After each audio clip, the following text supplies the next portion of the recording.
রাম মন্দির উদ্বোধন হবে তাই নিয়ে বঙ্গ বিজেপি তাদের ইচ্ছে তারা প্রচার করছে। বিজেপির কাজ কি?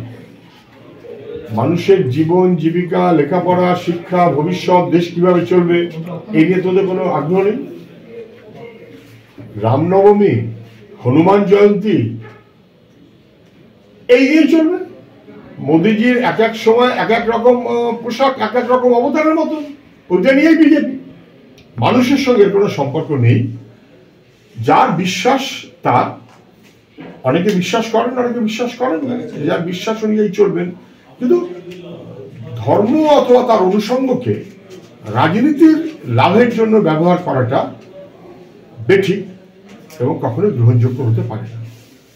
বিভিন্ন জেলায় রাম মন্দির উদ্বোধনে প্রচার করবেন বিজেপির নেতারা। বিজেপির নেতারা এখন ঠিক করেছেন তারা জেলায় জেলায় রাম মন্দির উদ্বোধনের প্রচার করবেন। দরকারটা কি? রোজ কাগজে, টিভিতে 6 লাখ যত মিডিয়া আছে সব মিডিয়াকে লাগিয়ে দিয়ে টাকা পয়সা ব্যবহার করে মোটামুটি তো বিজেপি লাগিয়ে দিয়েছে, অথবা সরকার লাগিয়ে দিয়েছে। তো বেশ, ওদের ইচ্ছে হয়েছে, আর কোনো কাজ নেই। আচ্ছা, বিজেপি কি করবে? একটা রাজনীতির দল তৃণমূলে থেকে লুট করছিল, রেহাই পাবার জন্য বিজেপিতে এসছে, আবার বিজেপিতে দল ছেড়ে লোক তৃণমূলে চলে যাচ্ছে। তাহলে দল ওরা কি করবে? যুবকের কাজের কথা বলবে, লেখাপড়া ভবিষ্যতের কথা বলবে, জিনিসের দাম আকাশে বলতে পারবে, পেট্রোল ডিজেল মহা মুশকিলে পড়ে গেছে মানুষ বলতে পারবে, চিকিৎসার সুযোগ মানুষের নেই, ওষুধের দাম কয়েক গুণ বেড়ে গেছে বলতে পারবে?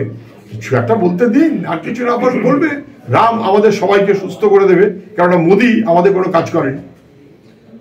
অযোধ্যায় রাম মন্দিরে যাওয়ার জন্য সমর্থক এবং রাজ্যবাসীকে আমন্ত্রণ জানালেন বিজেপি নেতারা। কিন্তু বিজেপি নেতারা কোথায় কাকে আমন্ত্রণ জানিয়েছে, কে যাবেন না যাবেন তারা বুঝবেন।